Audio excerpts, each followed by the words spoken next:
Good morning, millennials, and welcome back to The Toast. Happy Monday after a very long weekend without The Toast. We apologize. We really do, but I can't lie. We were so busy. We were. Educating the youth. We were. That I'm not even sorry. It didn't feel like a long weekend for us because it was so busy with education. Lecture. Educate. It's not like we feel like we had a long weekend, so leisurely, but this week is an exciting week. One, Turtalooya is in Florida. Yes, if you're watching on YouTube, Jackie and I are in our duo studio. And we have the Flamingos, which have been forsaken for too long. We have the Strice brethren. They're both in studio today wanting to work with their mommies. It's a Bryce, Strice, Turtaloo, and Jack's affair, which is so sumptuous. You know what it is? Harmonious? Yes!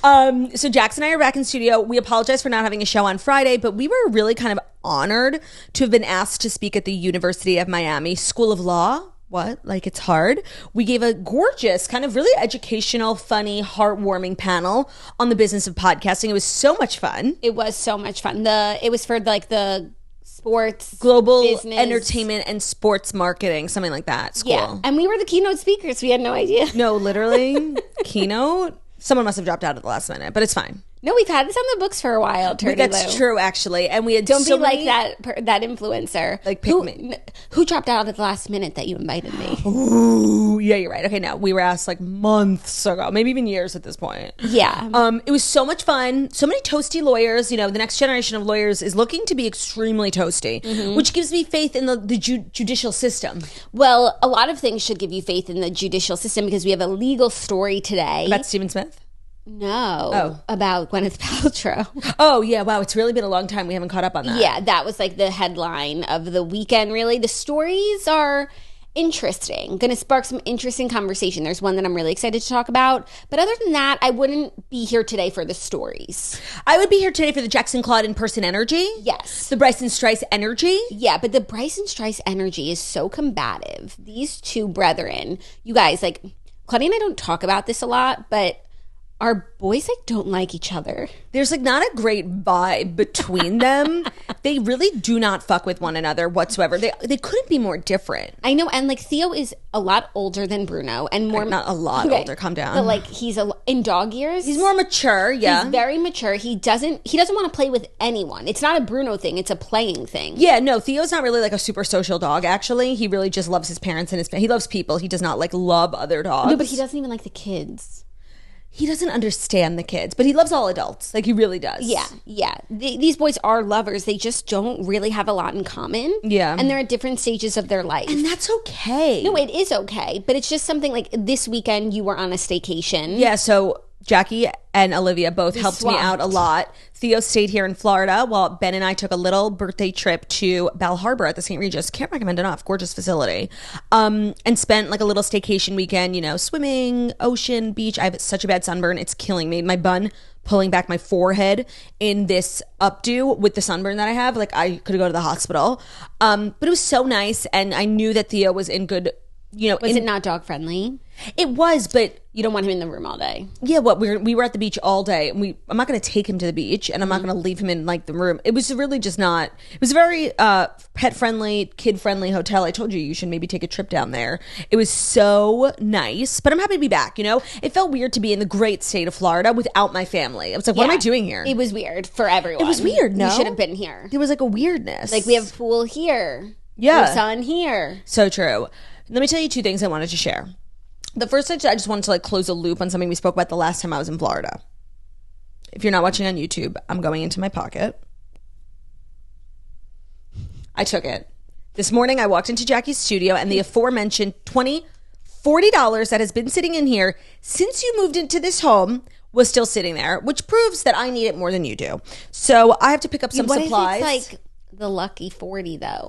I have to pick up some supplies for a little birthday party we're throwing for Ben. So I'll just tell Ben that your gift to him was the $40 for balloons, etc. Okay, you'll tell him that I set up the decor. I will tell him that I will tell him that you supplied the budget for the decor. Okay. And the second thing I wanted to tell you is like kind of something weird I did over the weekend that I just wanted to tell you that immediately made me think of you. Okay. So me and Ben were on the beach and we ran into our friends, Ben and Margie. And they're such a great couple. They have 2 kids, and their kids are so cute. And their kids are the exact same age as Olivia's kids, Michaela and Levi. So I just feel like, I'm always saying, I feel like I know more about like motherhood than the average auntie. But it's important to note, I am not a mother. But like sometimes I say things, like I said something so out of fucking pocket, I actually felt weird. So they came over with their kids on the beach with the stroller, and we were like so happy to see their kids, Leo and Jack. So I was like, oh my God, we were asking so many questions because I haven't seen them in so long. They live in Florida. And I really haven't seen Leo maybe like since his bris. And I was like asking. Is that the older one? The older one, the one that's Michaela's age. So he's like 3 now. And I was asking so many questions. I was like, oh, what is he this? Is he potty trained? And she was like, yeah, he's potty trained. And I was like, ugh, it is so hard to potty train kids. And me, a person who's literally never potty trained a child, but Margie was like, no, actually, like Leo was like really good. I was like, oh, okay, cool. I don't know why the fuck I said that. I've literally never potty trained a child, and like I'm talking to somebody who has. Right, but I would say like the crime there is not that you've never potty trained a child, because like you're speaking from your personal experience with Michaela, but it would be applying your one experience to the whole of children. No, and my experience is like literally one time I thought she had to pee and I sat her down on the toilet. No, but your experience is also hearing it through Olivia. Yes, and getting the play-by-play. But it's not the same as Margie's, who's like an actual mom of 2. Yeah, but you know what? It's better than the opposite, where the person who's not a mother is like downplaying how hard things are, and the mom's like, bitch. No, I respect mothers. Everybody knows that. I respect mothers. Right. I'd rather talk to someone who like is overestimating how hard it is rather than someone who's downplaying minimizing it. Yeah. Yeah, that's true. Okay, thanks for making me feel better. Yeah, you're fine. In that moment, I was like, okay, that was weird. I wish I didn't say that. Sometimes you just like say stuff to like round out the conversation. Or to like relate, No, but like sometimes you just have to like say a statement to keep the convo moving for the conversation, and sometimes it's not 100% accurate, helpful, or useful. So true. And I think we've all done that at some point in our life. Thanks, Jack. And someone was just listening a little too closely to call out the inaccuracies. Yeah, that was me. No, that was her. Like actually listening to what you said and being like, actually no. Yeah, thanks, Margie, for not just like ignoring, just like faking conversation. Yeah. She was so intent. She was so intent. She was intentional. Which is so important. So important. We are intentional, don't you find? I find that we are constantly intentionalizing and being extremely attentive. Yeah. Yeah. Feels good, doesn't it? It feels almost intentional. So we have a great show. Tell me about your weekend. Like, tell me everything, because I wasn't here, but I was like nearby, kind of, not really. I had a great, like, fun, loving weekend. It just was a lot of, I don't even know. Childcare? Yeah, like, but I don't know what the word would be. Just like physically, like there was no stopping. And then, like there was just so much going on. And, you just got to keep making shit up, making games, making different scenarios in which they could play. Like, so true. It was exhausting, but rewarding. Well, isn't that just motherhood in a nutshell? It is. It is. I feel that. It's, for me, like, whenever I spend time here uninterrupted, it's like hours and hours of, like, taking care of the kids and not, like, stopping in and saying hi.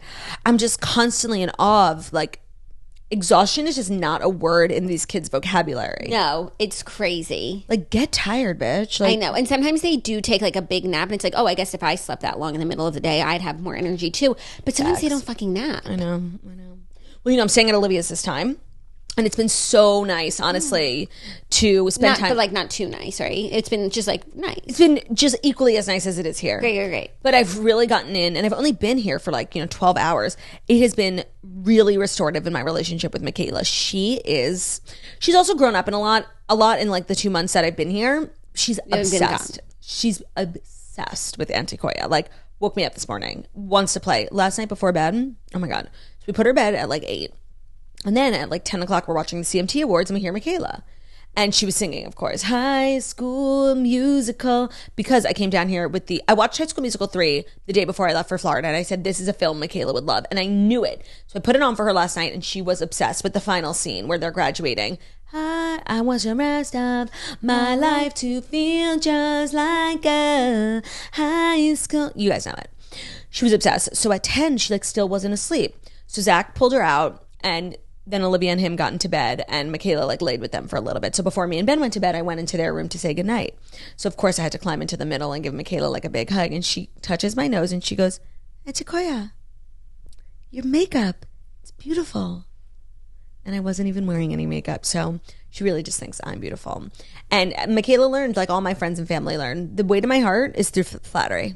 Yeah. It was amazing. It was like one of those moments where like your heart just like burst into a million pieces. No, I know. That's how I felt when I shared that other anecdote with you about Michaela that you didn't believe. But do you maybe believe it now about Evermore?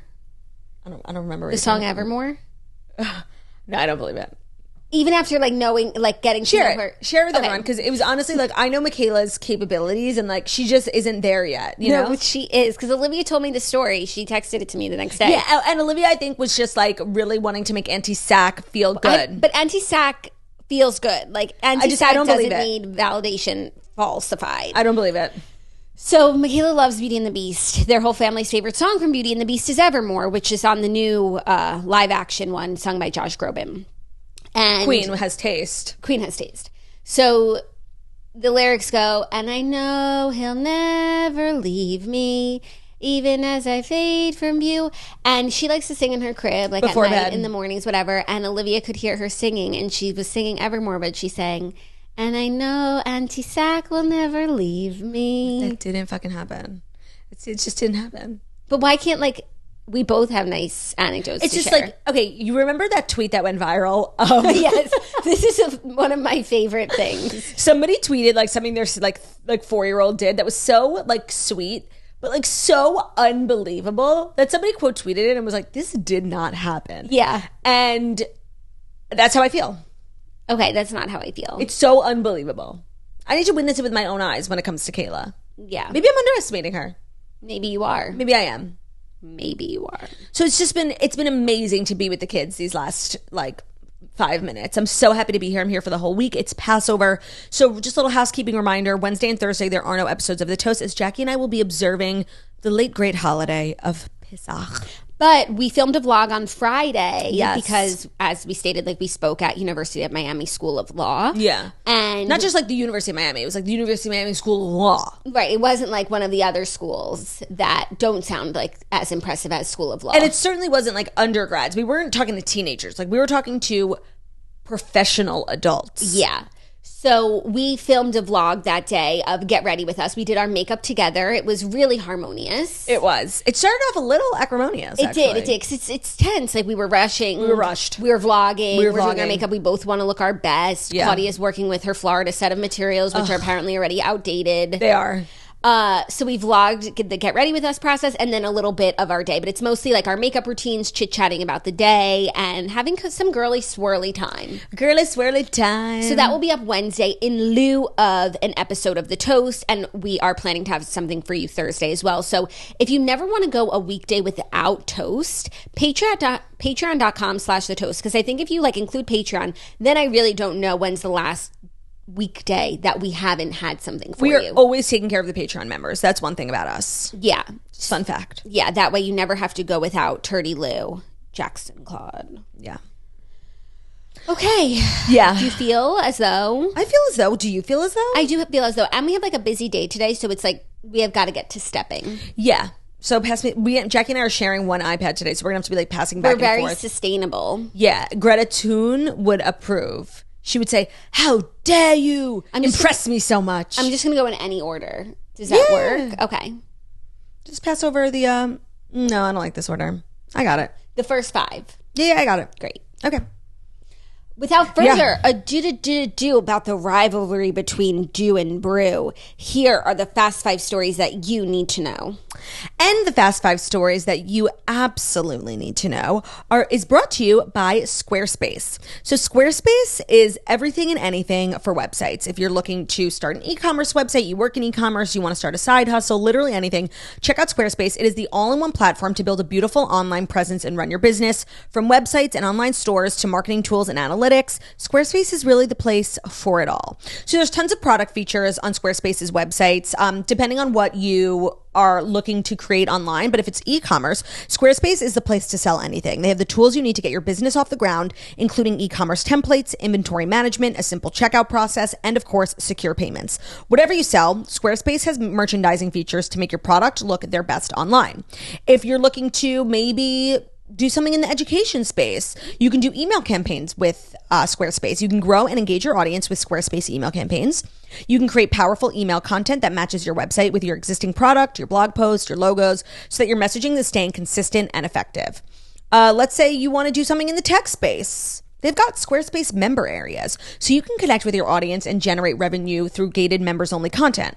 You can manage your members, send email communications, leverage your audience insights, all on one easy-to-use platform. Also, the great part about Squarespace is they offer a one-click content ownership. So you own all the content that you put on your Squarespace platform. It's a one-click data portability.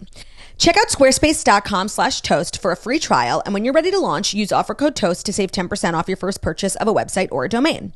Again, that's squarespace.com/toast for a free trial. And when you're ready to launch, use offer code TOAST to save 10% off your first purchase of a website or a domain. Today's episode is also brought to you by Perfect Bar. Looking for a nutritious and delicious snack? Well, look no further than Perfect Bar. With their lineup of fresh from the fridge protein bars, Perfect Bar is exactly what you and your family need. Made with freshly ground nut butter, organic honey, and 20 organic superfoods, Perfect Bar has a variety of products like protein bars, little snack size bars that are also good and good for you. You'll be sure to find something you love. They have tons of different flavors, but make sure to check out the chocolate chip cookie dough because the texture is just supreme. And what's great about Perfect Bar is that you keep it in the fridge because it's so fresh. Fresh to death. That the inside is like this really kind of doughy cookie dough texture, but the outside is like a hard shell of chocolate. It's absolutely delicious. So the creamy dough texture is full of flavor, and they're unlike any other bars out there, and they now come in snack sizes. And those snack sizes are packed with up to 6 grams of protein and 150 calories, so a little goes a long way. Throw it in your purse at the beginning of a long day. You'll be glad you have it. Because they're made with whole food ingredients and they contain 0 artificial preservatives, Perfect Bar is stored in the fridge. So grab one after a workout for a quick bite while you're out shopping, or just whenever. If you're not sold yet, they're also non-GMO project verified, gluten-free, soy-free, low GI, and kosher. Perfect Bar knows that it'll be love at first bite, so for a limited time, they're offering you a chance to try their refrigerated protein bars for free. Here's how it works. Sign up for email or text and upload a picture of your receipt from your local grocery store, and they'll reimburse you for the cost of one bar. It'll go directly into your Venmo or PayPal account. All you have to do is go to perfectsnacks.com/toast to get that free Perfect Bar today. That's perfectsnacks.com/toast to get a free Perfect Bar today. Thank you, Turdy Luya. Yeah. What can I say except you're welcome? Also, we're recapping Succession. No, we are? I didn't watch it. Why not? Because, we didn't talk about it. Excuse me? And I was staying at the Shapiro's and they didn't watch last week's episode, so we're not recapping it. I'm so sorry. We didn't talk about, doing that. What's to talk about? We have a schedule. I'm, not in my house. My time is not my own. You literally put a gun to my head, for Pump Rules. Yeah, of course. And Succession last week. I put a gun to your head for Pump Rules for sure, because that's so pertinent. We're a pop culture show. How can we not be watching Pump Rules right now? No, but I was tired one night. We were literally talking about Succession at dinner last night. And you didn't say anything. And then Olivia was like, I haven't watched the first episode of the season. So how could I watch it? I was staying at her house. In your bedroom, in your quarters. So you want me to not spend quarters. You want me to not spend time with my family. Room. I didn't watch it. So let's just move on. I'm so sorry. I'm going to remember this. Can't wait. I can't wait. In 3 years. I stand by the fact that I did nothing wrong. You would, oh my God, if you watch it and I didn't watch it, even though we agreed, this is part of the programming now. No, but we didn't talk about it. We didn't discuss. There's nothing to say. We were together last night. I feel we're always we're making sure if there's something to do, we're on top of each other. Because you mentioned it, Succession's on tonight, I knew that you knew and that you were on top of it. No, I didn't watch it. And I refuse to be blamed any longer for this grotesque misalliance. I literally didn't do anything wrong. My God. Okay, I'm just really excited for when sometime I don't watch something that you've watched. But see, the thing is, if I watch something, I always tell you.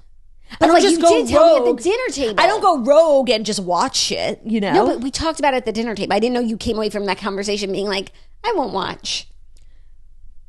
Well, then maybe you don't really understand me. No, I guess it was a misunderstanding. All right, maybe let's chalk it up to a misunderstanding and keep the harmonious vibes. The unfortunate thing, though, is that if this were a remote episode, you could just take your headphones off. I know. Too bad. I can't be silenced. Okay, well, I did have Well, now, do I feel great? Oh, I feel just like, useless. No, it's once you see the episode, there's only a few things to say. All right. Would it be helpful if I watched it today so we could recap it tomorrow, or just get back on the train next week? We could recap it tomorrow if you find you don't have to watch it today though. Like if it wasn't for Monday's recap, we're not in any rush. Okay. I apologize. I still don't feel like I did anything wrong per se.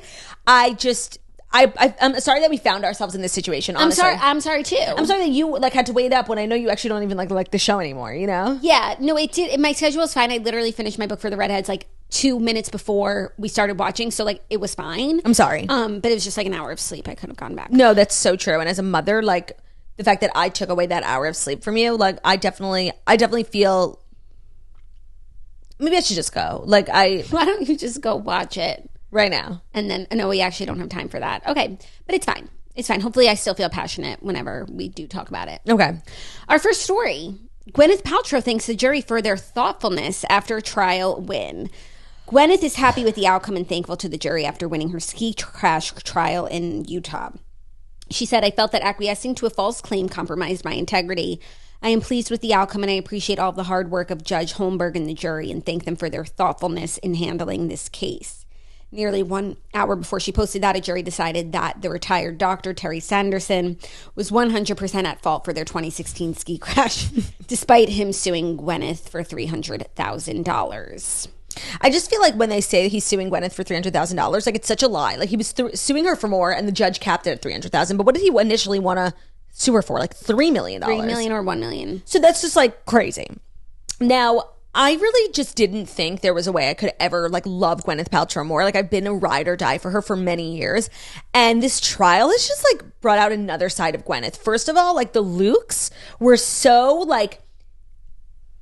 appropriate. Utah ski crash trial looks. But also you have to look appropriate in court. I just thought she looked amazing. I loved, the everyday paparazzi photos of what bag is she wearing? What gorgeous flowy skirt will she be wearing today? So that was exciting. 2, I loved seeing her testimony, how just unbothered queen, Yeah.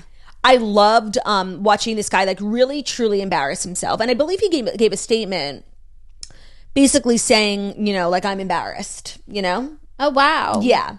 So I loved that. I loved every bit of this trial. I love that she won. I love that the jury, I feel as though, you could have, with cases like this, a lot of people have preconceived notions about celebrities, and they could have let that be a bias of theirs. Because, one of the things about Gwyneth Paltrow that people think is she thinks she's better than everyone. She's, kind of pretentious. So, shoving into someone and keep skiing is something a pretentious person would do. So I'm glad that the jury didn't let their bias get in the way. Well, you would hope that there weren't jury people who had biases of Gwyneth. I would think that in the selection it would be mostly people who are unfamiliar and too cool for that. She was so gracious when the trial was over. They let the what's the word I'm looking for? Defendant and the plaintiff, Gwyneth and Terry, they got to leave first. So Gwyneth got up and was walking out, and she had to walk past Terry, and she came over to him and she said, "I wish you the best." Yes. Which was very gracious, but I like to think it was a little knife, a little jab, because fuck off. No, and it's also I wish you well because you're unwell. I said, "Good day, sir." Yeah, no, I hope you get the help that you need for being so deeply disturbed that you would spend time on this farce. That was definitely the subtext of the "I wish you well." That it was get help. But on the surface, it was very gracious. Yes. And I also loved her statement because I had said, she's definitely spending more money on this trial and everything in legal fees than she would in just paying this guy $300,000. And what you said very, very studiously was that some things are worth protecting your reputation. People just don't want their image to be dragged because it's more cost effective. And that's exactly what she said in her statement. She's I could have just acquiesced the money, but my legacy means more to me than the money. And I just... And it's about the principle, right? Right. Because if anybody can just of course, say that Gwyneth crashed into them and get $300K, then what's to stop the next person and the next person if she just finds it easier to pay them off? So at every step of this trial, I have been in awe of Gwyneth's elegance, grace, composure, and style. And I don't know if I could love her any more than I do, but I now do. I do. Yeah, I do. You do. I will miss watching this. The footage was really like, I just love seeing celebrities in something so ugly like trial. You know, I think that's why celebrity trials like, you know, Johnny and Amber, and anytime like a celebrity's on trial becomes such a spectacle. One, because it's a celebrity, but two, it's like we're used to seeing celebrities in this glamorous, but there's something so normal and like routine and common almost about a courthouse. Yeah. There's no special treatment. No. And it was all very exciting. There's no special lighting. You're all under Fluorescence. the fluorescence. It was just exciting. Yes. So I'm glad that justice has been served. Closing the book on that. Congrats, Gwyneth. Justice has been served. There's a gavel around here somewhere, I think. Right? We split them up in... Did we? Yeah, in the divorce. Stop. I'm depressed. I know. What's a better word for it? In the move? In the relocation. That sounds like you got fired, but... No, I was relocated. She was relocated. Are you ready for our next story? Yeah. Just listen before... Just to listen. Okay. Before, like, you make a face. Because Pete Davidson... Ugh, I know. Did a podcast on someone's Patreon, so... Thumbs up for Patreon. People making money off their content. We'd love to see content being monetized. He had a conversation with John Bernthal for his podcast Real Ones, which you can listen to this episode on his Patreon. And he expressed feeling like a loser. Or you could listen to our Patreon. Oh yeah, no. But once you get comfortable with the Patreon platform in general, you'll want to support other creators. So and why don't we just be like number 2 after that? So true. When we're typically number 1, of course. Of course. But he expressed feeling like a loser because of the ongoing emphasis on who he was dating.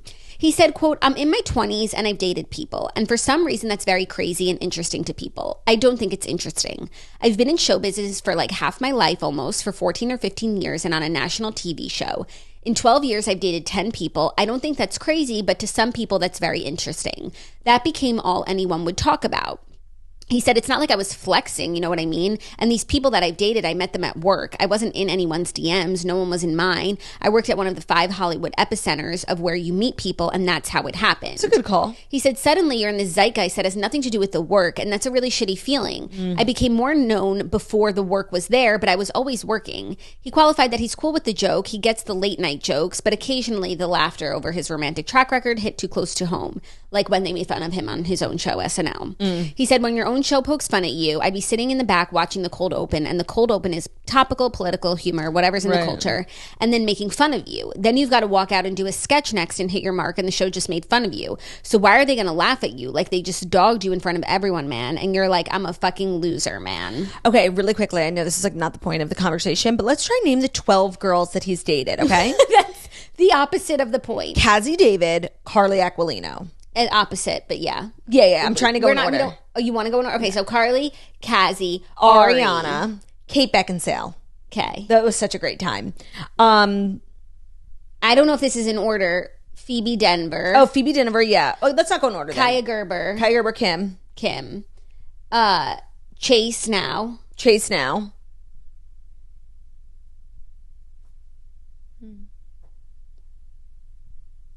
Maybe there were some like nobodies. No, there was probably some like 3 dates, you know, like spotted with. Personally, I'm still shipping him and Kate Beckinsale. Like, I just thought that was like a cute moment in time. Pete Davidson's dating history. Let's see if we're missing anyone. Margaret Qualley. Margaret Qualley. That's 9. Like, she's just like... Kaya Gerber, we did. Oh, Olivia O'Brien. Oh, yeah. Yeah. Even though... that was like a text that was sent. She's actually been talking about that recently on some podcasts because, I don't know why... But she was like, I think they maybe went on one date. Yeah, she said on BFF's pod that she and the comic had a secret short-lived fling, admitting that she did not think anyone knew about it. Because they asked her about it, and she was like, I didn't think anyone knew. She further claimed that he called things off via text. He texted me and was like, I'm seeing someone else, so like, I can't. And I think it was Phoebe Denver. Yeah, and also, we like dissected this at the time, and... their relationship didn't seem to qualify for like an actual breakup. It doesn't. But sure, spotted with. Oh, yeah, we did. I remember. And Murata. That was last week. Yeah. That's 11. Yeah, but that's everyone. Yeah. No, it's not that crazy. I definitely, I see what he's saying, but I also feel like it's probably like somewhat important to note that his career also blew up because of it. Like, he was able to leave SNL and have other opportunities because he's so famous now because of who he dated, you know? I disagree a little bit. I don't think it like worked against him. It only worked against him in the sense of like that's, you know, the headline about him, but I feel like even before he started having high profile relationships, he was always like the really funny youngest cast member ever on SNL and like was going places and would be doing the same work that he's doing without the girlfriends, honestly.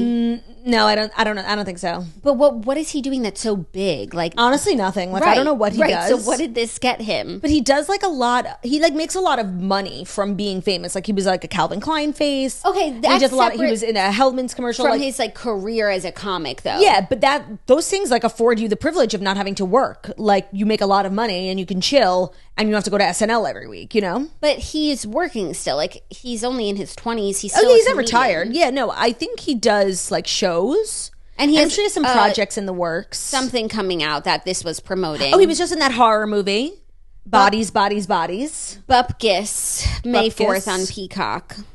Yeah. It is true that like he's more of a celebrity right now than he is a comic. And I think that hurts him. Yeah. And he's only a celebrity because of those relationships, and that makes him feel like a loser. Well, you know, Pete, like at least you're a celebrity, okay? Some of us are out here trying, so like, be grateful. No, of course. Like you could always make the case that things could be so much worse. Yeah. But he's just sharing his truth on a Patreon. Like he's not bothering anyone with his truth. No, he's not bothering anyone. His truth is bothering no one. Right? So he's allowed to say how he feels. What's Pete going through? What does Pete think? Because that's his opinion. But you would think that all of these feelings would stop him from tearing through the women of Hollywood and be a little bit more low-key. The thing is, he said he is low-key. Like, he doesn't have Instagram. It's not like he's like, here's me and my girl. And he literally, like... It's just paparazzi. He can't help that. No, but it's not even like red carpet paparazzi. It's like literally one lone paparazzo following him into that forlorn building with him and Emrata. Yeah, but also like the pictures of him on vacation with Chase. Like it's always pictures. I also think like a lot of the women he dates know that he's like a PR magnate. And I think a lot of them like lean into that. Like I feel like a lot of the news that came out about him and Emrata were like, Emrata putting it out or Emrata's people like having the paparazzi there because she was very much trying to like pin it to her ex.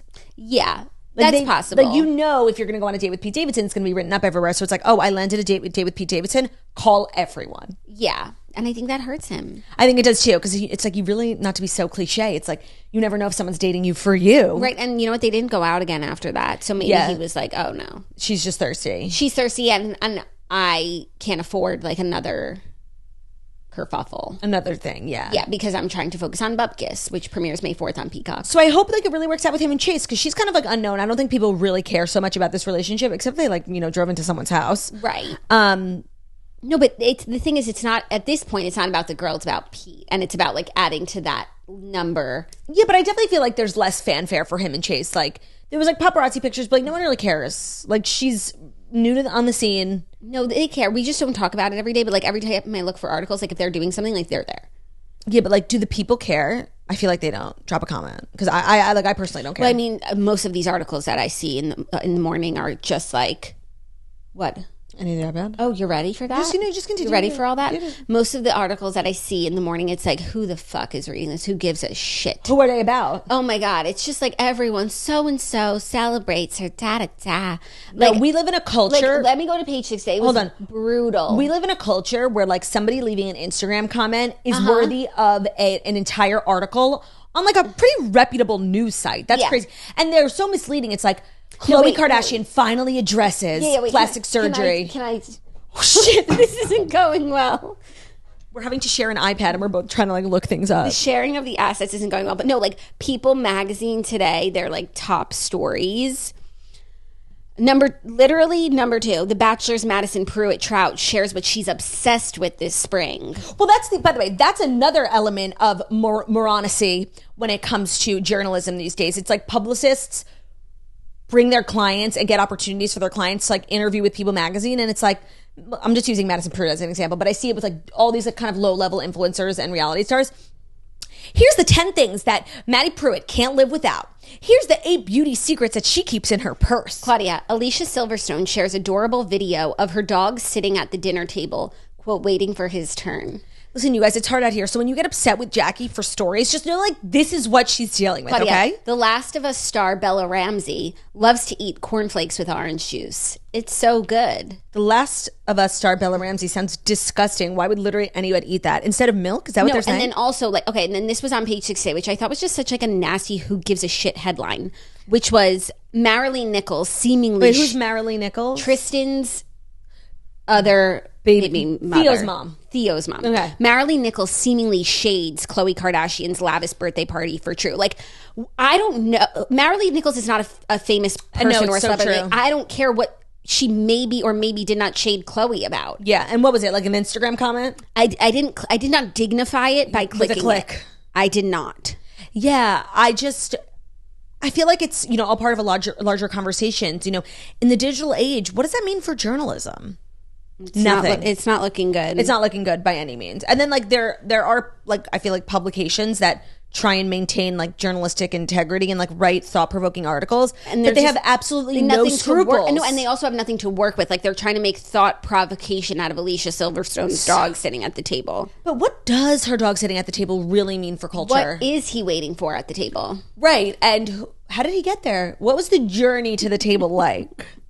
It's insane. These are questions worth asking. Don't you agree? I do. And I would love to get into the next story when it's time. That's too bad. Oh, because it's not time. That's too bad for you, Jackie O, because it is not time. I must let everyone know that today's episode is brought to you by ZipRecruiter. Whether you're starting a new business or growing one, if you want to be successful, you need the most talented people on your team. And that's where ZipRecruiter comes in. And right now, you can try ZipRecruiter for free when you go to ZipRecruiter.com/toast. Jackie, if you could start a new business, what would you be? Because, like, I have so many ideas, you know? I would start a conglomerate called Turdy Lou Global, where we just sort of, like, acquire a lot of businesses and take over the world. And what kind of people would you need working at Turdy Lou Global? People with the Turdy Lou spirit and work ethic. Well, which I couldn't describe to you, but I would know it if I saw it on ZipRecruiter. Here's my pitch, Jackie. This is why you should let ZipRecruiter help you hire for your business, Turdy Lou Global LLC. ZipRecruiter's powerful matching technology finds highly qualified candidates for a wide range of roles. If you've got your eye on one or two people who'd be perfect for your job, ZipRecruiter will actually let you send them a personal invite, making them more likely to apply, Jackie. So ZipRecruiter is the place to go because they also offer attention-grabbing tools that speak to your job flexibility, like remote, training provided, urgent, FaceTime with Turdy Lou, and more. It'll really help your job stand out to the candidates. Let ZipRecruiter fill all your roles with all the right candidates. 4 out of 5 employers who post on ZipRecruiter get a quality candidate within the first day. See for yourself and go to the exclusive link of ZipRecruiter.com/toast to try ZipRecruiter for free. You'll only be able to try it for free when you go to ZipRecruiter.com/toast, ZipRecruiter.com/TOAST. ZipRecruiter, the smartest way to hire. Today's episode is also, Jackie, brought to you by Allbirds. That's exciting. Isn't it? Yeah, because I love my Allbirds. You do? Yeah, they're so comfortable and I can bop around in them. I don't have to wear socks with them if I don't want to. Sometimes just socks cramp your style. That's because Allbirds are made with nature in mind. They're made with materials from nature. You know? Yeah, that's us, natural queens. And we're so natural, but it's like, what, are we going to go outside and make shoes out of your orange tree? No, we're not. So we let the people at Allbirds do all the work. Because in the Allbirds Innovation Lab, they research how to make the most out of sustainable materials like leather made from plants, sugarcane, and tree fibers. Their materials are so natural, one might even say that they're supernatural. Try the Plant Pacer, the Tree Dasher, or the Superlight to see for yourself how super can really get. All right, so Allbirds make fabulous shoes for a multitude of reasons. Just like we said, they're made from all natural materials. Personally, I love them because you can throw them in the washing machine. So it's like you don't have to walk around being like, oh, I can't go outside, it's raining. You know, like people who are very protective over their shoes, especially if you got them in a light color. No, run around, do what you got to do, and then throw them in the washing machine. So the Allbirds Innovation Lab is their home for sciencey stuff like research and testing renewable materials. The Plant Pacer, which is the leather made from plants, is made with Allbirds 100% plastic-free and 100% vegan plant leather. The Tree Dasher, which is their running shoe made from wood, are splinter-free because it's not really wood. They look like a piece of wood. They're made... You look like a piece of wood. They're made with natural materials like eucalyptus tree fiber for a lighter and more responsive shoe. So Allbirds is making shoes better than natural. They're super natural. Find your perfect pair at allbirds.com and use code TOAST to get a free pair of socks with a purchase of $48 or more. That's ALLBIRDS.com. Code is TOAST. Allbirds doesn't run sales very often, and they don't run exclusive deals like this.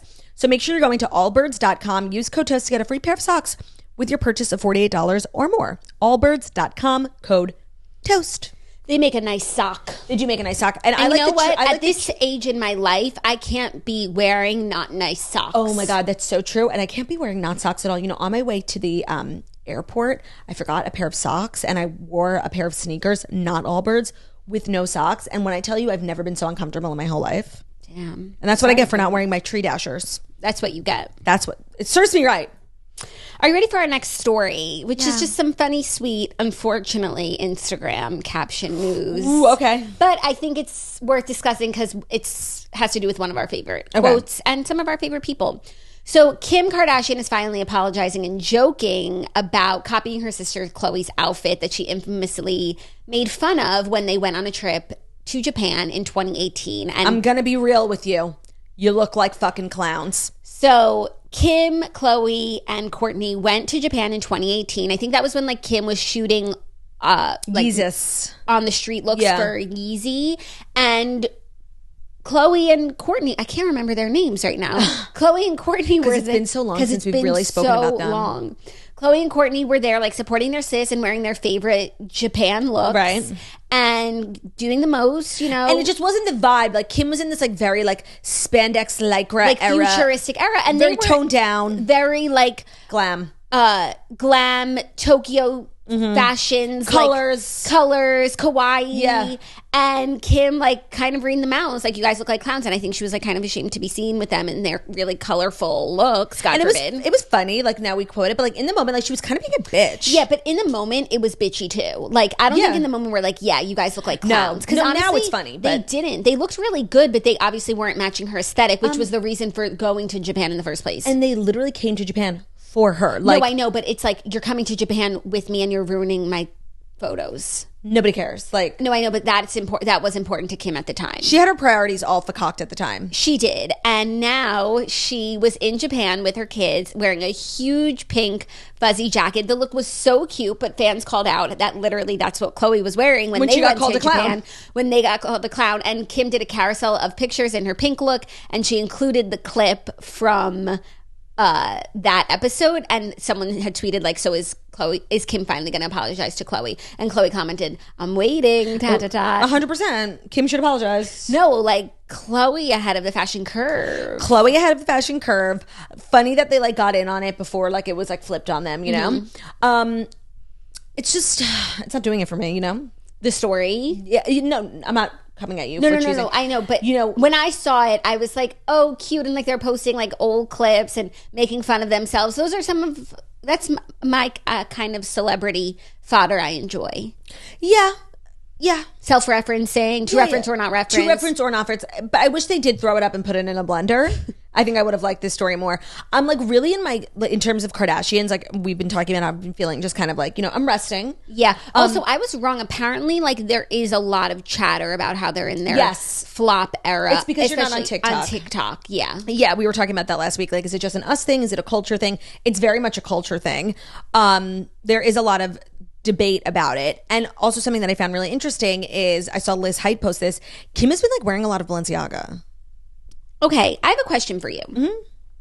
What do you I don't really own any Balenciaga. Oh my God, I'm so glad you brought this up. But what do you think about wearing Balenciaga that you already had bought? Okay, so my personal policy would be like, I would wear, if I owned Balenciaga, I would wear the things that I own that didn't say Balenciaga, but I wouldn't walk around like with a Balenciaga Logo Mania purse. So I didn't believe I owned anything Balenciaga, and then I was getting dressed for something and I put this shirt on, and it's just a shirt, it's like a blouse, and it happened to be Balenciaga, and I didn't wear it just because I looked fat, but not because it was Balenciaga. If it looked good, I would have worn it because it didn't have any labels. And it's like, sorry, I'm not of the means where I have like so many, I can just, you know, dispose of my designer items. So for a lay person, I think if you have something, honestly wear it. You spent the money. Like, why should you be punished? Right. But Kim, especially with her clothes, like everything she wears is a statement, whether she likes that or not. Everything she wears is shared. You know, everyone, all these closet accounts. So to wear something by a designer, it does feel like you're standing by that designer, and that's very different than you doing that. Right, when she has like unlimited resources, access to clothes. She probably didn't pay for most of the Balenciaga items that she had, whereas like regular folk, bitch, I paid for this. Like, that sucks, but like, I'm wearing it. Like, I can actually understand that. Right. So it's a choice. I believe it's a choice. The thing is, Kim has choices, whereas like other people who maybe one time splurged on a Balenciaga bag, like they don't have that many choices, you know? That's their bag. That's their bag. Yeah. And you must wear it. Like, you bought the bag, now lay with it. But she's wearing non-logo Balenciaga stuff. Like, even she's wearing the sunglasses and she doesn't show a picture of the stuff. It's not like she's publicly endorsing Balenciaga. You kind of have to be in the know to know that that's what she's wearing. I disagree. But I agree with you that like she has the means to go all the way. I disagree, because even though it doesn't have like the big label on it, like everything she wears is shared. Do you know what I mean? And you're saying that then people will want that shirt, even though it doesn't say it. I'm not even saying that she might be influencing people. All I'm saying is like her wearing an item, whether it's small like sunglasses that doesn't even have a logo on it, she knows whatever she wears is publicized. Like, this is what she wears. Okay, that we will find out that it's Balenciaga. Not that we'll find out, but it's like an association. It's an endorsement almost. Yeah. I do. Okay. Do you feel that way about all celebrities who like casually wear Balenciaga garments? You're asking such good questions. Because I think our issue do with a lot of celebrities casually wear now? I don't know. And also now everyone makes that turtleneck spandex top with the gloves attached. Yeah. So I'm like, whose is whose? Yeah, it's like Mugler now too, everyone. Yeah, but because I think the issue with Kim and Balenciaga was like she threw her whole pussy weight, face behind this brand that was doing unsavory things. And so like we were hopeful that she would take a step back from them, but not that she never can wear them again, you know? Like, it's a little soon, no? I don't know. Like, for me, it was disappointing when she continued to like be their face, but like now it's say who's another celebrity who if Kelly Clarkson like had a Balenciaga top in her closet and she happened to wear it, like I don't think that would. I just feel like it's different for Kim. Do you know what I mean? Especially because, okay, if Kelly Clarkson had a Balenciaga top in her okay, and closet, I know she doesn't have like closet accounts like Kim does. So no, that's not what I was going to say, but that's also a good point. Let's say she went out to dinner with the gal pals and she wore a Balenciaga shirt. Like, every time Kelly Clarkson leaves the house, it's not a paparazzi stampede. Like, she can privately wear something and not have everyone know about it. Okay. So let's bad example. Gwyneth. Okay. Like, say Gwyneth was wearing like a turtleneck for her trial that like was Balenciaga for brand. her trial, so she knows that there's like big paparazzi.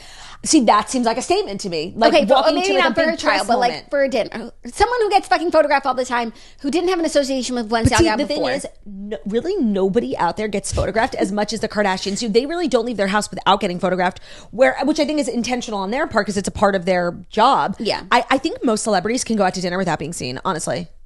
Okay. But we're not answering Hailey Bieber. Good question. Okay. That's a very good comparison. Hailey Bieber, in the midst of all of her outfits, was wearing a turtleneck underneath a blazer that was Balenciaga. Would this be news?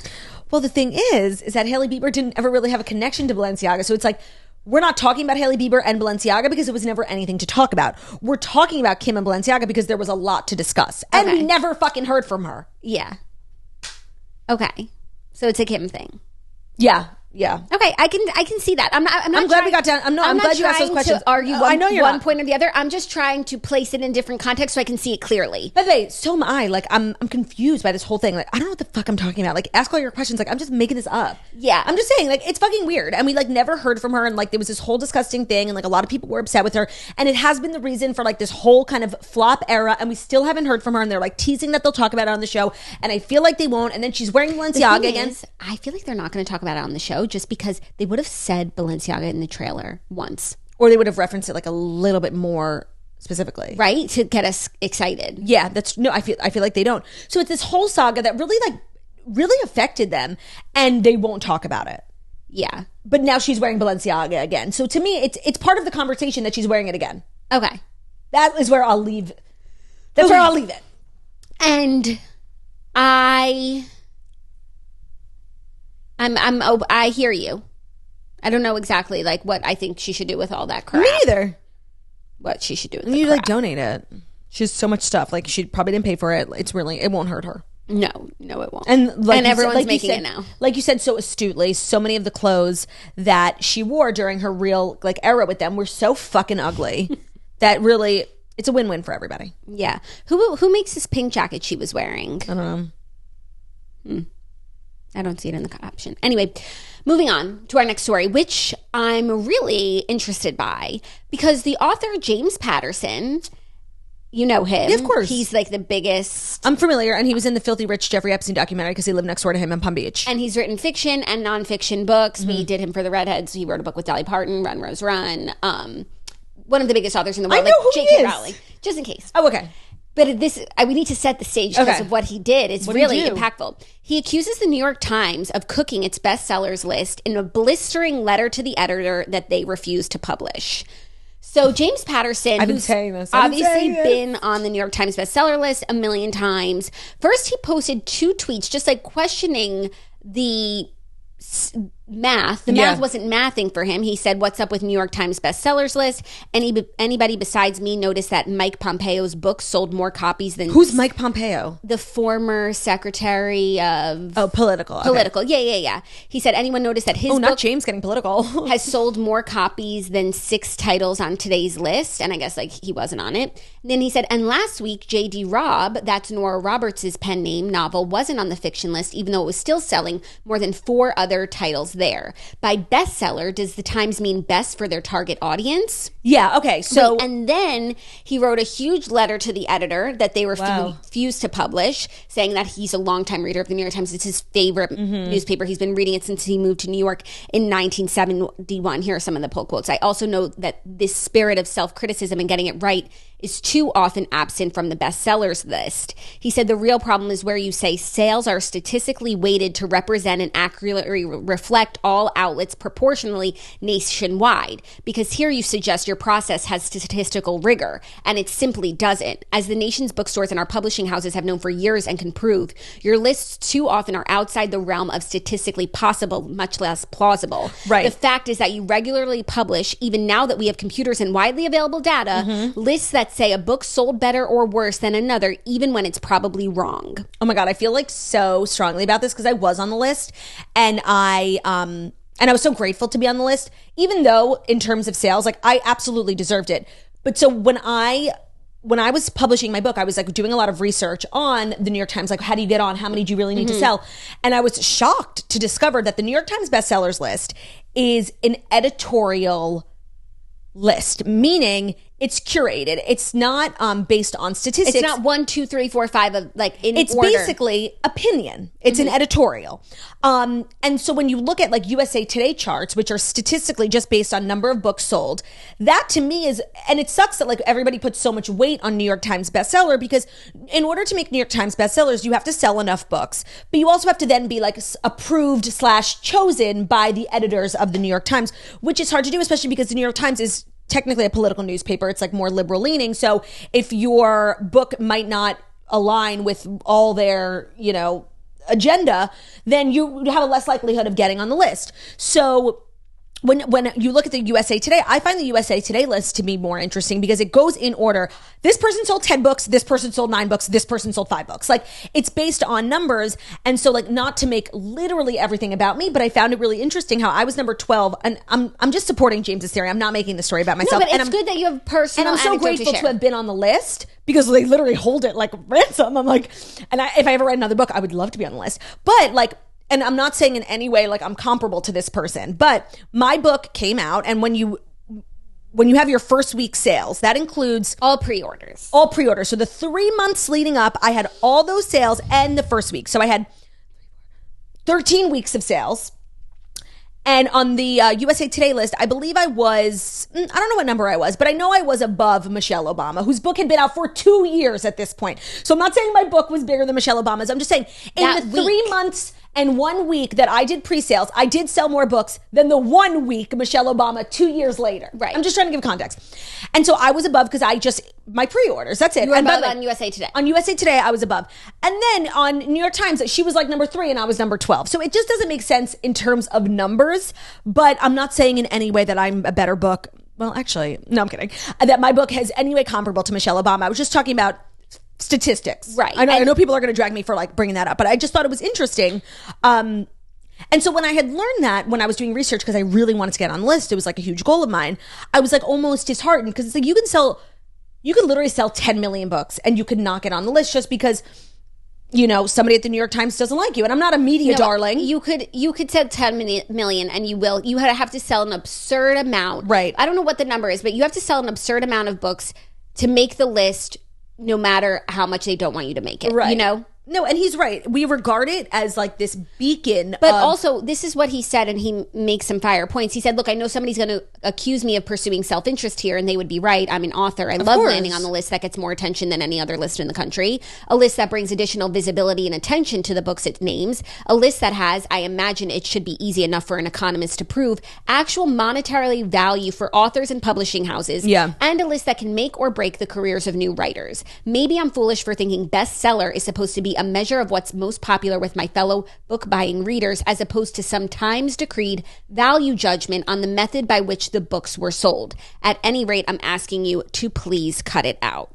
By the way, that's actually a really good point, especially for like new authors. And that's the thing with like TikTok now, is like so many books go viral and they're selling crazy amounts of copies. Like people are so influenced buying on their Kindles, and it doesn't really, they don't make the list, but they're selling like thousands and thousands of books, years after the book has been published. And if it had made the New York Times bestsellers list, that's such a huge platform, because people go to the New York Times bestseller list to choose their next book. Of course. And it's printed. It's one of the most widely distributed, widely circulated newspapers in the country. Like it's basically a billboard for your book. Yes. Also, and then they also only sell, here, they only print the first 10. So I didn't even make the print version. They can choose whatever books they want. Like it's their newspaper, but then you can't accurately call it a bestsellers list. It could be called the New York Times book list. Yeah. The New York Times recommended book list. Yeah, no, and it's like, and then it's an amalgamation of sales and curation and our taste. But it's not a bestsellers list. No, it's a curated list of recommendations. And to put it honestly, he's so right. To put it as a bestsellers list in number order when it actually is not accurately based on numbers, shouldn't that's like, for not only is it factually incorrect, but it's also like false advertising. Yeah. To say that like, I'm just making this up, like Crying in H Mart is the number 1 book, and I'm sure it was, but I don't know why I'm using that book as an example. But to say that any book is the number 1 book in the country right now, when actually there are other books that sold more copies, that's just misleading and factually incorrect. Yes. Also, and maybe they should also look into their dagger system, because I got a dagger and that's something I just will never stop talking about because I didn't fucking deserve one. No, literally. But they say that the panel of reporting retails is comprehensive and reflects sales in tens of thousands of stores of all sizes and demographics across the U.S. So they make it really vague that it's like, oh, you can never know what happens in tens of thousands of stores, right, but we know, and this is the best sellers. He said that should be reassuring, but it's not, because it's bonkers. It's an excuse. Tens of thousands of bookstores. We would be a happier and less dysfunctional nation if it were true, but it's regrettably not. Maybe you mean locations that sell books, and you include grocery stores, newsstands, Amazon lockers, and yard sales, but that's a quibble. Yeah, there's really no way to know. You're saying the list isn't what we think it is because you're combing through mom and pop grocery stores.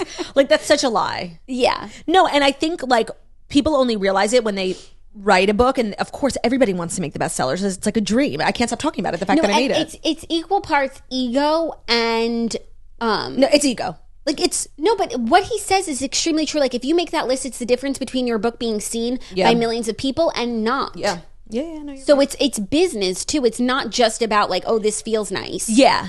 And even though it does feel nice. And it's not, they offer no, they're not transparent about it at all. Again, not to make everything about me, but when I got a dagger on my list, my publisher, which is like it's Simon & Schuster, was like a legit publishing house. I asked them to reach out to New York Times. I would be happy to provide any, like I did, when they put a dagger next to your name, it's like, yeah, this person sold a lot of books, but we have reason to believe that maybe they bulk bought their own book. And I was like, okay. So I asked them to reach out. I said I would provide anything. Like I didn't want the dagger to live on the website. Like I am not worthy of a dagger. Never heard. Like they weren't willing. They never responded. They never gave anything. And so they're not willing to work with writers or public. They're very rigid. Yeah. So I think that everybody has complained over the years, this person didn't make it. It's infighting and this and that and dagger and such. But when James Patterson is saying it, and he owns the list. He makes it no matter what. Like, he's a darling of the literacy world. It's impossible to ignore. Yeah. But I also think some of his books, he said he wrote a book about police, American police. It was like illuminating firsthand stories, and it didn't make the list. They said that, I don't know, they said some bullshit about that. So he's experienced it when it's not, Alex Cross. Right. You would assume, and to see like a book of his not make the list, like, that's impossible. That's impossible. Because to be honest, people are really surprised because like books aren't really what they used to. I think a lot of people think in order to make the list, you have to sell like 1 million books. To make it one of the lists, I think you need like a good minimum of like 6,000 copies in 3 months. 6,000 and be a favorable person. But if you're an unfavorable person, right, how many do you think you have to sell in the first week of sales? To be like unignorable. Impossible to ignore. It also depends what else came out that week and such. It does. I'm okay. So time of year. I have to say, above 15,000.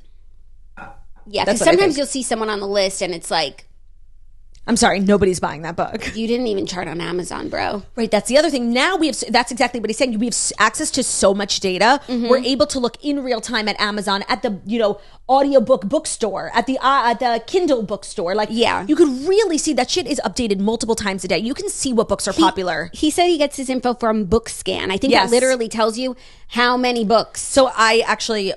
like a year. Like, can a lay person look at BookScan? No, you have to I think register as an author, which I did, and then I never checked it. I really should check it. Dirty lit. We need those information. I know. Yes, we have so much data. It's like, come on, who do you think you're fooling? Maybe back in the day, everyone would flock to New York Times, being like, "Wow, they sold a lot of books." But we have so much access, especially as authors, and it must be really disheartening to have like a really great week with your book and think you're going to get it, and really be eligible but not get it. But I will say, on the flip side, because we have all of these other methods of seeing charts, just that we can use them to disprove the New York Times, but it also helps elevate those exact books that we're talking about. Like, I don't necessarily get my book recommendations from New York Times. I get them from Amazon charts. I get them from Goodreads charts. Yeah. In the same way that, we have all those charts that we could see that you're wrong. We also have all those charts. We could see what's actually popular. Well, then it's like we as a society need to stop putting so much emphasis and importance on the New York Times list, because we know now, and James Patterson has validated, that it's actually not a legitimate list. Yeah. But it's just the culture we live in. Like, even me, I'm like ragging on the list. You will not catch me go one day without telling people I made the New York Times. Like, we put so much importance on it. The unfortunate importance of the New York Times. It's so it's unfortunate. I know, by the way, I know it's fraudulent. Like, I have had a firsthand experience at it being fraudulent, and it's still one of my greatest accomplishments. How sad is that? Beyond. Yeah. And that's just a little bit about me being a loser. I doubt anything will change, but this is definitely a big spotlight. It might be helpful if like other big authors joined the, Yeah, but it's like, on the one hand, you have to be big enough that it doesn't matter if they hate you. Right, you want to get on the bad side. Yeah, but if you're like, you're Taylor Jenkins Reid and you're creeping up and you are finally having your moment in the sun, it's like, well, I'll show every up. Man for himself. Yeah, Colleen Hoover is like killing it. But even Colleen Hoover, like, technically, there should be weeks where she's the only person on the list. Right. And also, I feel like when she was like only doing ebooks for certain of her books, like those books, before she was the talk of the town, those books probably were selling a couple thousand copies in a given week. There are lists like that are strictly ebooks. And she probably was snubbed a number of times before they just like decided. She's not ignorable now. Before they decided to platform her. Yeah. Like, it's almost like an endorsement. Yeah. I think that's how they see it. Yeah. It's bullshit. That's why you should become a redhead, because we don't do any crap like this. No, and they are a data-based book club, right? Sure, yeah. I mean, we each give a rating. We do the average. You put data first. And we put it in a ranking system. We have a spreadsheet ranking system of the best books, but we also would say that we don't feel like it accurately reflects when we think back on all the books that we've read. Yeah. But new episode of The Redhead drops this week on Thursday. We are recording today, so get your questions in for Yar Girlies, because we're ready to chit chat. Because it's time. And because this month's book was extremely crazy. Was it divisive? I don't know how it will be divisive. I think that it will just be like a really passionate episode in terms of like, I didn't like this book. Got it. You know what I mean? But it's like, I feel differently about, I didn't like the book, but I feel differently than, it's not like other books I've disliked. And you know Lob? what I mean? And Lob. Got it. So yeah, great discussions coming up. Before we dive into the fifth and final story, right? Fifth and final? Fifth and final. Let me just share how today's episode finally is brought to you by ZocDoc. You've been stewing about a health problem you have. Isn't that the truth, Jackie? Open up. Whoa, I didn't know I would be put on the spot. Actually, doctor-patient confidentiality, sorry. Yeah, thanks. Well, you almost resort to texting your group chat to get your friends' opinions, but you're unlikely to find quality medical advice in your group chat. But you can find it on ZocDoc. Thousands of medical professionals on ZocDoc are here to help you. They listen like a friend and give you the expert care that you need. So it's so easy when you're having a medical issue to like go down a rabbit hole of like Google, asking people's recommendations, and the next thing you know, you're like diagnosing yourself with a terminal illness. Next time, just go to ZocDoc. You will find the expert medical and medical professionals and doctors that you need that specialize in the care that you need, and they'll deliver the type of experience that you want. When someone is just exceptionally good at what they do, it could be a waiter, a chef, a doctor, you just know you're in good hands. And that's exactly what it's like on ZocDoc. Finding the doctor that's right for you is seamless. The quality care you need is just a few taps away in the ZocDoc app. So, wherever you are, whatever you need, whether you're looking for a new doctor, you moved, like Jackie needed a new dentist, wherever you are. You need to know everything. You need to know everything. ZocDoc is a really great resource because you can A, make the appointment online so you don't have to call, which is the best. 2, you can find out if they take your insurance so you don't have to like waste any of your time. And the next thing you know, you're like sitting in the office of the person exactly who can help you. So there's no more Dr. Roulette or scouring the internet for questionable reviews. Go to ZocDoc.com/toast, download the ZocDoc app for free, and then find and book a top-rated doctor today. Many are available within 24 hours. That's ZocDoc.com/toast, ZocDoc.com/toast. Thank you, Claudia. You're welcome. Our fifth and final story just got real. No, it's a really sweet story. Lamar Odom is acquiring rehab centers in California, vowing to save lives. Lamar Odom has just invested in 3 drug treatment centers in California with the hopes of helping people turn around their lives, just as he did with his own several years ago. TMZ Sports has learned the former LA Lakers star teamed up with Christian hip-hop artist Dante Ralston and former Hall of Fame skateboarder Dennis Martinez to acquire the facilities in San Diego, El Cajon, and Lemon Grove. A rep for Odom tells us the venues consist of a women's residential treatment home and 2 men's detox and residential treatment homes. The biddings will fittingly be called Odom Wellness Treatment Centers, and Lamar is vowing to be highly involved with the patients at the facilities. In fact, they're told Lamar is ready to start saving lives ASAP. He wants to help everyone he can. He is thankful that he was given a second chance at his life and feels his destiny is to help others. Oh, this is so sweet. What a great full circle moment. It reminds me of Dope Sick. Yeah. How he became, a professional. I love Lamar Odom. I have so much love in my heart for Lamar Odom. I truly wish Lamar Odom the best. And I think this is beautiful, I think this is beautiful too. I think it's also a great way to stay on track with your sobriety and your recovery is to like be involved in the community. So I think it's great for him. I think it's great for these organizations, the patients. I love this. And he's kind of like becoming the man that Khloe deserves and probably always thought he could be. I know. And as much as I like love them and ship them, I don't think there is a world in which the ship has sailed. Quite literally. But it's just fun to think about. And I think Lamar had moved on. Yeah. But he always says nice things about Khloe. He always, if she wanted to, he would in a second. It's not even a question. But I think he knows like how he really kind of like fucked her up. And how he's like grateful to be in a good place with her. So I think he's just, he's not asking for more. He's just happy with where he's going to bloom where he's planted. Yeah. But if she called and said, get over here, he would be on the next plane. He would. I love this. So just a little heartwarming news to end your Monday. Because that was just the craziest time. When it literally, I think he actually did die and they like brought him back. The Kardashians thought he had passed away. That was crazy. And not only did he live, but he's helping others, paying it forward. He's thriving. Thrice and stricing. You guys, Bruno sat on my lap the whole time. He was such a good boy. He needed his mommy today. It's crazy how he does not come upstairs once when we're remote. Unless I'm here. But when we're together, like all of a sudden it's all paws on deck. Of course. It's a party. Bruno doesn't miss a party. Bruno does not miss a party. Bruno was falling asleep sitting up. He's so relaxed. He's like this. Because we're very relaxing. Yeah. Knowing his two favorite ladies are together, he can rest peacefully. And he successfully got Theo on the floor, so he's no competition. This is the ideal situation for Bryce. And Bruno has his back to him. It's like he's not even here. I love having the boys in the studio. I love podcasting with you. It's everything. It's such a fun way to start your day. Even though, oh my God, my day started horribly this morning. I can't believe I didn't mention it. Oh my God. I thought today was going to be the worst day ever because I was... like when I went in the kitchen to make my coffee, I had to put some things away from the dishwasher, and I broke 2 ceramic bowls, like shattered everywhere. Did you hurt yourself? No, but it was just like ceramic glass shattered everywhere. Who cleaned it up? Zach, and it was just a horrible way to start my day. I'm so sorry. But you would never know. I felt like the whole day was ruined. Right, like that was setting the tone. One of those days. Yeah. But look, I had forgotten. We turned it around, turn it around, turn it around, turn it around, turn it around, turn it around, turn it around, turn it around. Love ya.